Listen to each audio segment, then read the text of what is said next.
오늘 본문 말씀 누가복음 9장에 있는 말씀을 가지고 여러분과 함께 나누기를 원하는데요. 오늘 설교 제목을 변화산에서의 메시지라고 한번 정해봤습니다.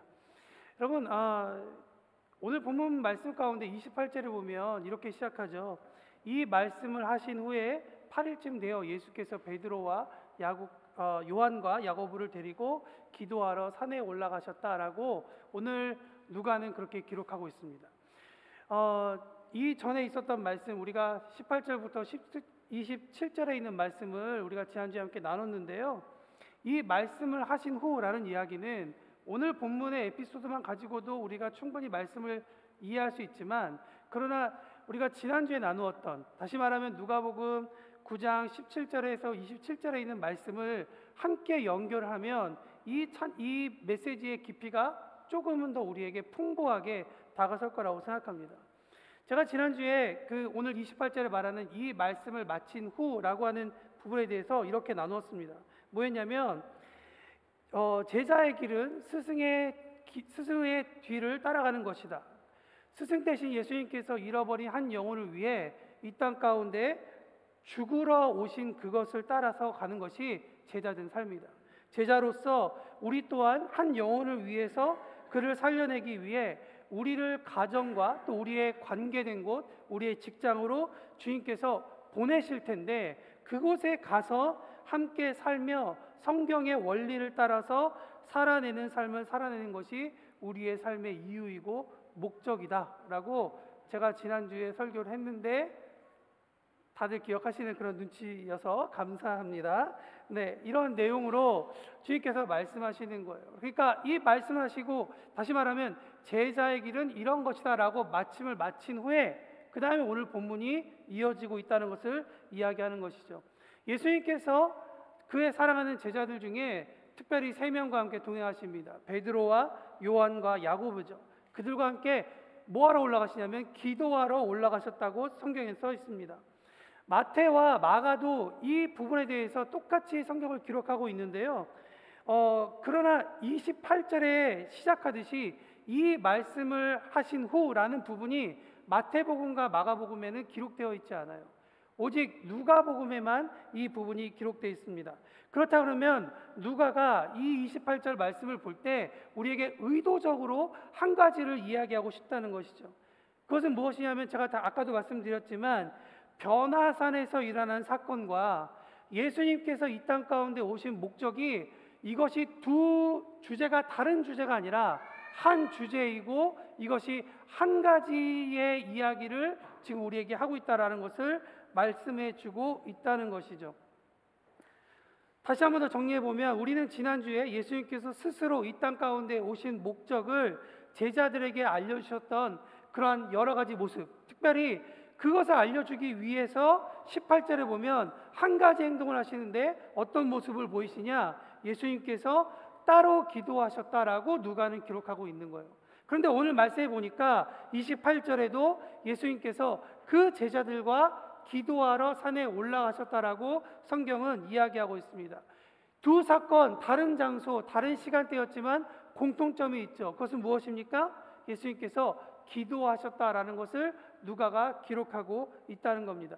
여러분, 기도라는 단어는 헬라어의 프로슈코마이라는 동사를 번역한 단어인데요. 이 단어가 한국 문법에는 잘 등장하지 않은 그런 문법이에요.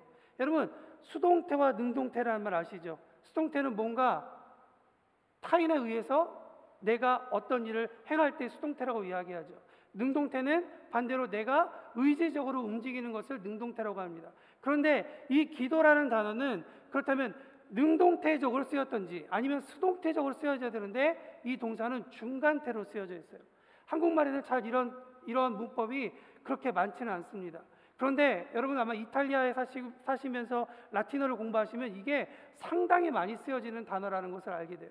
중간태란 무엇이냐?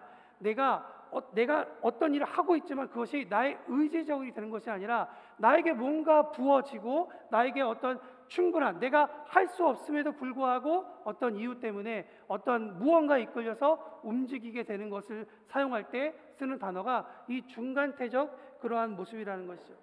그런데 이 기도라는 단어가 아까 제가 헬라어 프로시코마이라고 말씀드렸는데요. 이 단어가 두 가지 단어가 합쳐져서 만든 단어입니다. 그러니까 오코마이라는 단어는 뭐냐면, 유코마이라는 단어는 기도하다라고 하는 우리가 잘 알고 있는 그러한 단어예요. 기도하고 예배하고 하는 의미를 가지고 있어요. 근데 이 앞에 전치사 하나가 붙었는데요. 프로스라는 전치사 하나가 붙습니다. 근데 이 프로스라는 전치사가 어떤 역할을 하느냐? 이 단어의 방향성을 이야기해 주는 거예요. 그러니까 기도라는 것은 성경에서 말할 때 여러 가지 기도의 정의가 있겠지만, 세상의 정의가 있겠지만, 성경에서 말하는 기도의 정의는 한 방향을 가지고 분명한 방향으로 기도하는 것을, 기도하는 상태를 설명할 때 이 기도라는 단어를 사용하고 있다는 것이죠. 다시 말하면 누구와 소통할 때 이 기도가 사용되어진다는 거예요. 이 단어는 그래서 우리가 누구와 소통하냐에 따라서 그것을 경배하고 그것을 예배하고 그것에 엎드리고 그것을 위해서 일하게 된다라고 하는 단어가 이 기도라는 단어 가운데 가지고 있는 의미라는 것이죠. 여기서 말씀을 더 들어가기 전에 저와 여러분 스스로에게 한번 질문하고 싶습니다. 여러분, 우리는 무엇을 위해서 기도하고 있고 우리는 지금 누구에게 기도하고 있습니까? 우리의 기도의 대상은 누구이며 우리가 기도하고 그 기도의 힘을 받고자 하는 그 근원은 무엇입니까? 기도에 대해서 흔히들 이야기할 때 교통이라고 이야기합니다. 커뮤니케이션이라고 이야기하죠. 다시 말하면 기도란 것은 왔다 갔다 하는 것이 기도입니다. 조지 맥도날드라는 사람이 있는데 기도에 대해서 이렇게 이야기합니다. 늘 기도하며 힘을 잃지 않는 그리스도인이라면 모든 기도가 원하는 대로 응답받기보다 하나님과 대화하는데 훨씬 더 많은 가치를 둘 것이다. 바로 이것이 기도의 궁극적인 목적이다라고 그는 이야기하고 있습니다. 제가 기도라는 단어의 의미를 이 조지 맥도날드가 정의한 이 내용에 집어넣으면 이런 의미가 될 것 같습니다. 늘 기도하는 사람이 힘을 잃지 않게 되는 이유는 하나님과 소통하다 보면 나의 기도가 어떤 기도인지 알게 될 것이고 하나님께서 나의 기도 가운데 선하게 이루어 주실 것을 믿기 때문에 나의 기도는 언제나 힘을 잃지 않는 기도가 될 것이다 라고 정의해 볼 수 있지 않을까 생각합니다. 여러분, 기도는 나의 뜻을 하나님 앞에 말하고 간구하는 그런 의미도 있겠지만 그 전에 한 가지 더 의미가 있습니다. 무엇이냐? 하나님의 뜻을 살펴보는 것입니다. 그분과 대화하며 지금 필요한 것을 볼 수 있는 매우 유용하고도 필요한 시간입니다. 기도할 때 나만을 위해서 나의 것을 기도하다 보면 기도는 자꾸 나만 보이게 됩니다. 그러나 그 기도가 나의 가족으로 넓혀지고 나와 함께 일하는 직장 동료로 넓혀지고 그것이 자꾸만 넓혀지다 보면 우리의 기도는 자꾸만 내가 원하는 어떤 모습보다 하나님께서 그 기도를 통해서 일하시기를 원하는 하나님의 마음을 그 기도 가운데 담게 된다라고 생각합니다. 가족을 위해서 기도하다 보면 또 교우들을 생각이 나겠죠. 그리고 시시콜콜한 이야기들이 하나의 기도의 제목이 되어서 자꾸만 우리로 하여금 기도케 한다고 저는 생각합니다. 이렇게 기도하다 보면 창조주 하나님께서 우리에게 새로운 창조적 생각과 마음, 아이디어도 우리에게 주심을 우리는 경험하게 됩니다. 매우 간단하지만 기도할 때 하나님께서 우리가 걸어가야 할 그 길을 걷게 하신다고 저는 믿습니다. 분명 하나님과 더 대화하기 위해 우리가 기도를 시작하지만 결국 하나님께서 우리에게 말씀하시는 기도는 하나님의 다스림이 우리 삶의 곳곳에서 일어나기를 원하시는 그분의 뜻으로 발전되어 있음을 보게 된다는 것이죠. 여러분, 기도는 거룩한 습관이 되어야 됩니다. 이 거룩한 습관이 일상이 되면 기도가 된 우리의 삶의 구석구석을 하나님께서 우리에게 주시는 마음을 통해 하나님의 눈으로 바라보고 그분의 심장으로 우리는 땀을 흘리게 되는 일로 바뀌게 될 것이라고 믿습니다. 사랑하는 성도 여러분, 예수님께서 이 땅에 오신 이유를 우리는 함께 나누었습니다. 그 놀라우신 하나님의 일을 제자들에게 나타나시기 전에 기도하셨다는 사실을 오늘 성경이 다시 한 번 더 우리에게 상기시키십니다. 여러분, 가장 중요한 것은 우리 가운데 하나님과의 소통입니다. 그러므로 여러분에게 다시 한 번 더 권고합니다. 개인의 기도 시간을 놓치지 말고 가지시기 바랍니다. 기도가 어떤 건지 모르면 유튜브에 보면 장재기 목사님이라고 있습니다. 장재기 목사님이라는 이름도 기억 못하시면 이렇게 한번 찾아보시면 됩니다. 따라하는 기도. 얼마나 기도를 못하면 유튜브 채널 이름이 따라하는 기도예요. 여러분 그 채널 들어가서 듣기라도 하십시오. 그러면 함께 기도하는 것을 가르쳐 줍니다. 여러분 그렇게라도 안 되면 화요일 날 10시 30분에 저희 집에서 기도회 모임이 있습니다. 그 시간이라도 여러분 오십시오. 그것도 힘들면 휴대폰에 공동체 성경 읽기 앱 하나 까셔서 걸어 다니시면서 가이드를 하시면서 잠깐 시간 동안에 성경 말씀 들으시면서 계속 하나님과 커뮤니케이션 하십시오. 저는 이러한 모습이 우리의 신앙에 발버둥 치는 거라고 생각합니다. 그렇게라도 해야 우리가 지금 이 세상 가운데 하나님의 음성을 듣고 살 수 있다는 것이죠. 기도를 통해 우리는 우리가 이 땅에서 살아야 할 이유를 분명히 발견할 것이라고 저는 믿습니다. 하나님의 마음을 알게 될 때 우리의 하루의 의미 또한 우리를 이 땅에 부르신 그 이유 기도 시간만큼 우리는 더 알게 될 것이라고 저는 믿습니다. 여러분의 기도가 우리의 기도가 깊어지는 나날이 되기를 축복합니다. 한 가지만 더 보죠. 29절에서 36절의 말씀에 보면 누가는 기록합니다. 예수님께서 기도하실 때에 용모가 변했다. 아마 누가는 그 자리에 있지 않았기 때문에 베드로와 요한과 야고보를 통해서 예수님께 일어난 사건을 들어서 아마 성경을 기록했을 것입니다. 그의 기록은 이렇죠.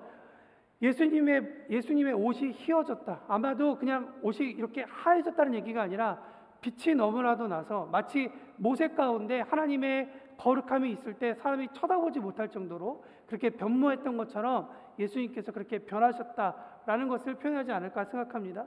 두 번째 보면 문득 두 사람이 보였는데 그들이 예수님과 대화했다. 자세히 보니까 모세와 엘리야였다. 요즘 우리는 그 구글 같은 거 쳐보면 모세와 엘리야 딱 치면 혹은 여러분들 다니시면서 이렇게 그림 같은 거 보면 모세는 이렇게 생겼고 엘리야는 이렇게 생겼고 여러 가지 그림을 통해 대략의 모습을 아는데 그 당시 사람들은 어떻게 그 사람들이 모세와 엘리야를 알았을까라는 생각이 듭니다. 어쨌든 일어나 보니까 제자들은 깊이 졸고 있었다고 성경은 얘기하고 있죠. 예수님께서 그 전까지 무슨 대화를 했는지 모르겠는데 이 세 제자들이 들었는데 마지막 부분이 이렇게 마무리했다는 거예요. 그러니 예수님 예루살렘에서 예수님 거기서 죽을 것입니다 라고 예수님과 모세와 엘리야가 대화하고 있었다는 것이죠. 그런데 이 대화 가운데 있었던 제자 중에 베드로가 흥분해서 여기가 좋사오니 우리가 초막셋을 지켰습니다 라고 이야기했다는 거예요. 근데 이 말이 진행되는 동안 구름이 와서 그들을 덮고 그 속으로 들어갈 때 하나님께서 제자들에게 이야기하십니다. 이는 나의 아들 곧 택함을 받은 자니 베드로의 고백처럼 하나님의 그리스도이니 너희는 그의 말을 들으라 라고 이야기하시고 소리가 그치자 구름이 거쳐지고 모세와 엘리야는 없어지고 그 자리에 예수님만 남았다라고 하는 것이 오늘 성경의 이야기이죠. 여러분 이 사건, 이 본문에서 하나님께서 제자들에게 그리고 지금 이 누가복음을 읽고 있는 우리들에게 어떠한 메시지를 주고 싶으실까요? 여러 가지 이야기가 있겠죠. 첫째로는 본문 20절의 말씀에 보면 베드로가 예수님께 고백했던 고백 그대로 예수님이 하나님의 그리스도라는 것을 하나님의 음성을 통해서 컨펌해 주신 사건이 이 사건 가운데 있습니다. 그러나 또 한 가지 말을 보면 둘째로는 예수님께서 하나님의 아들이시기 때문에 제자들 너희들은 예수님의 말씀을 들으라라고 하나님께서 명령하고 계시다는 거예요. 여러분 들으라라는 단어는 단순히 청각을 이용해서 들으라라는 이야기가 아닙니다. 원어적 의미를 보면 헬라어 아쿠오라는 단어를 번역했는데요. 이 단어는 들어서 내가 이해하다는 얘기보다는 오히려 오감을 통해서 내가 보고 듣고 느끼고 하는 여러 가지 모습을 통해서 예수님의 말씀을 들으라, 하나님께서 말씀하시는 것을 들으라라고 이야기를 하고 있다는 것입니다. 하나님께서 사실 이런 식의 표현을 이미 제자들에게만 말씀하신 것이 아니라 우리가 알고 있는 구약에서도 이야기하고 계십니다. 신명기 6장 4절을 보면 하나님께서 이스라엘 백성들에게 이야기할 때 이스라엘아 들으라 라고 이야기하신다는 것이죠.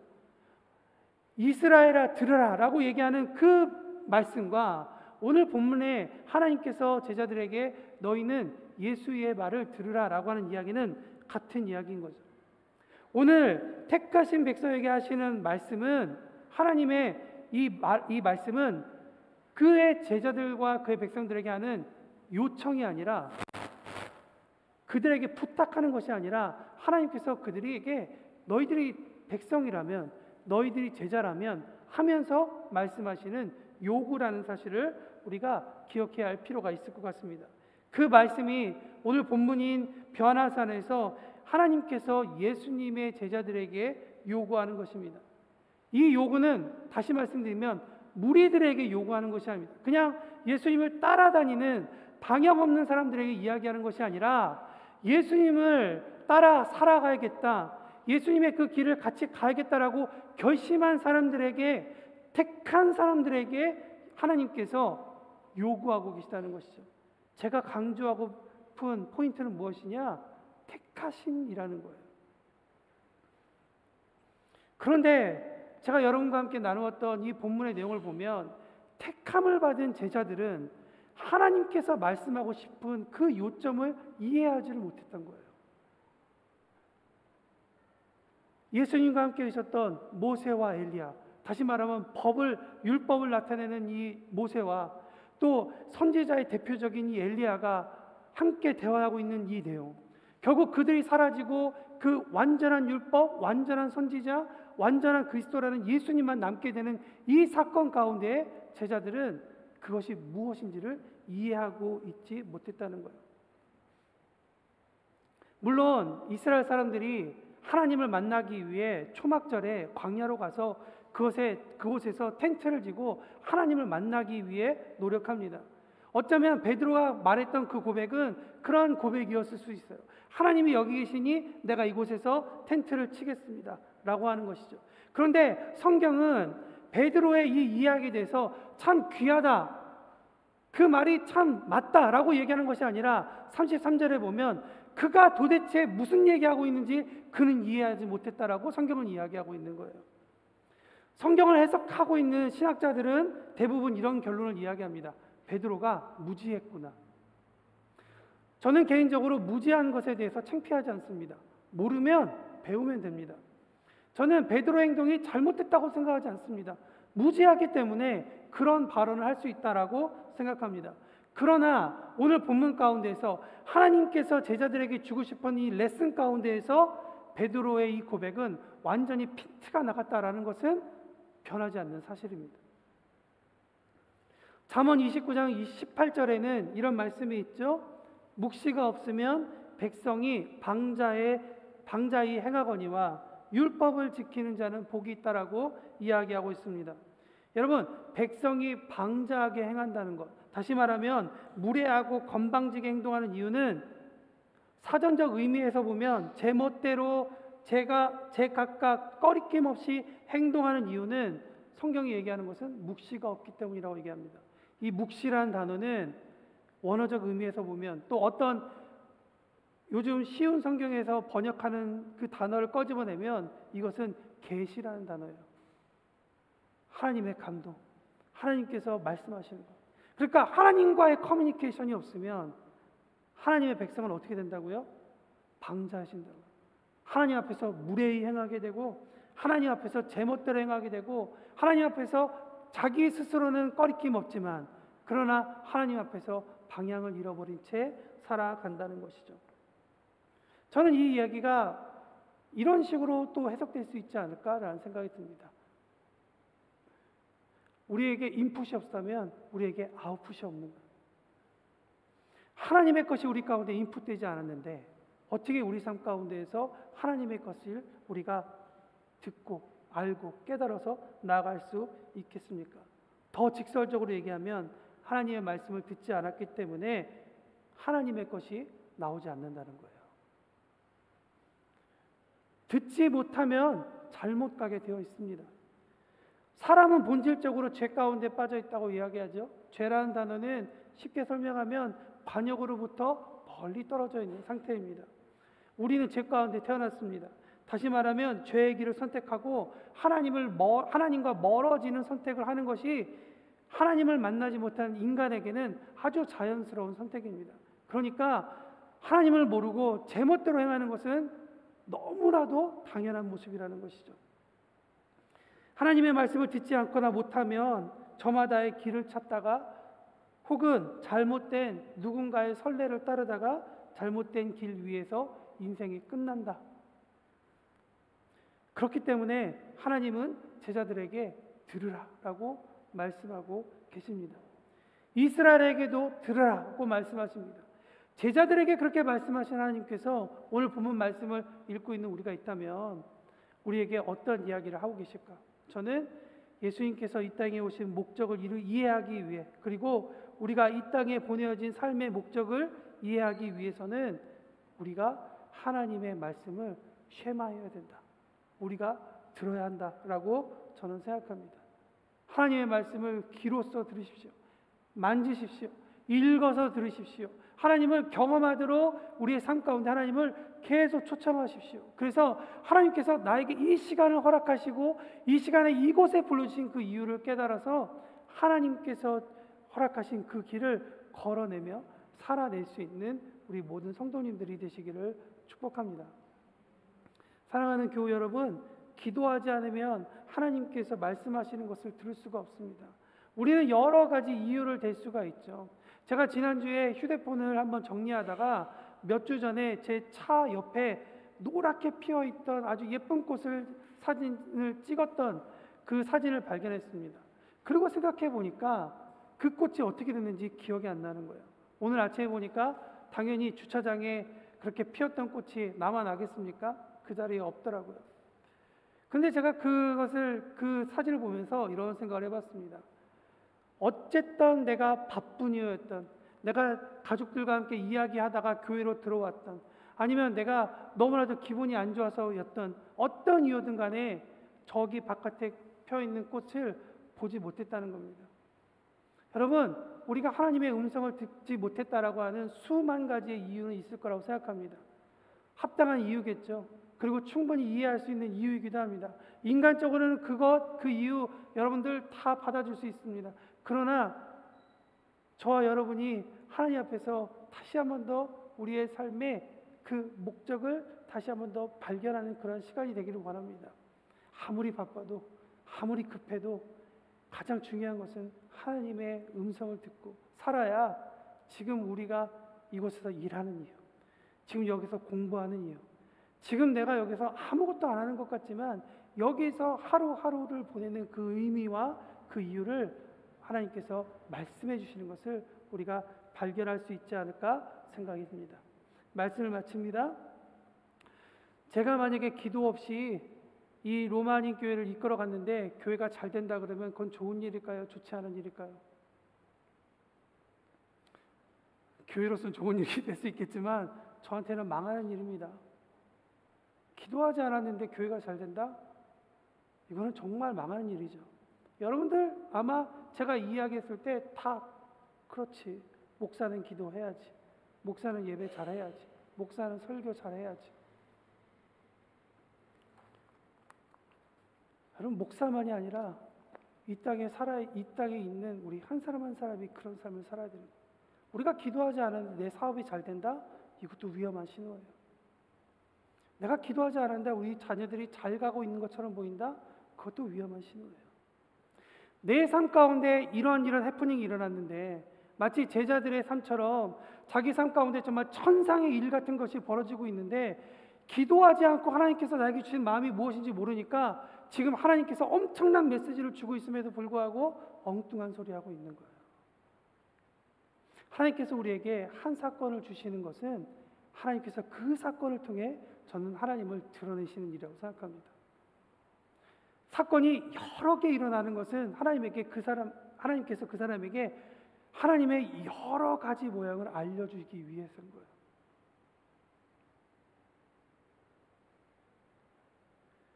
목회만이 아니라 우리들의 일상의 생활에도 기도 없이 그냥 흘러가도록 내버려 두지 않기를 부탁합니다.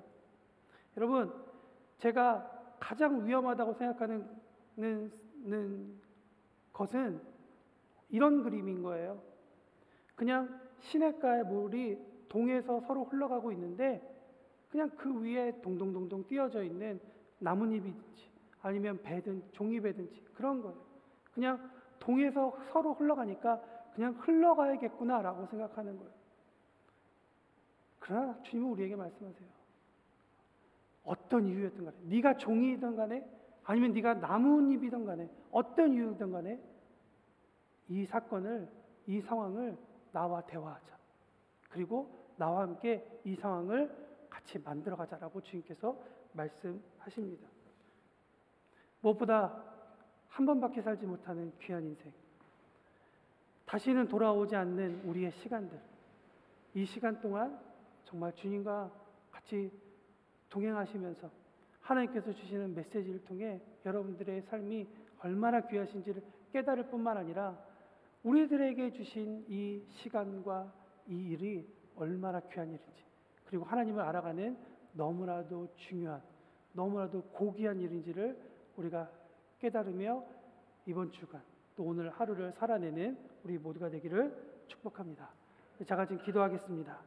시간 기도하실 때 주님, 하나님의 말씀이 우리 가운데 전해질 때 혹시 나는 하나님의 말씀이 왜 안 들리지? 라고 생각하지 않았는지,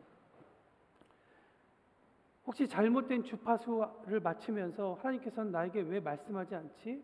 라고 하나님 앞에 그렇게 이야기하지 않았는지 다시 한번 더 돌아보게 하십시오. 혹은 하나님께서 나에게 지금 이 아이를 통해, 이 사건을 통해, 이 관계를 통해 계속 말씀하심에도 불구하고 내 영이 깨어있지 않아 하나님께서 주시는 말씀, 그 메시지를 잃어버리고 살고 있지 않은지 하나님 돌아보십시오. 돌아보게 하여 주십시오. 저의 힘으로는 안 되니 성령님, 우리로 하여금 깨닫게 하셔서 주님께서 주시는 그 메시지를 우리가 깨닫게 하십시오. 그래서 내가 왜 일해야 되는지, 내가 왜 공부해야 되는지, 내가 왜 이곳 로마에서 살아야 하는지 주님 그 이유를 발견할 수 있는 오늘 하루 또 이번 귀한 한 주간 되게 하십시오. 그런 마음으로 성령님의 임재를 간구하며 기도하겠습니다. 주 아버지 하나님, 저희들에게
어떤 일을 주님께서 기도부터 시작하셨고 하나님의 말씀을 들으며 살아가시는 그 모습을 주님께서는 우리에게 보여주시는 예수님의 제자로서 그 삶을 살아낼 수 있도록 인도하여 주옵소서.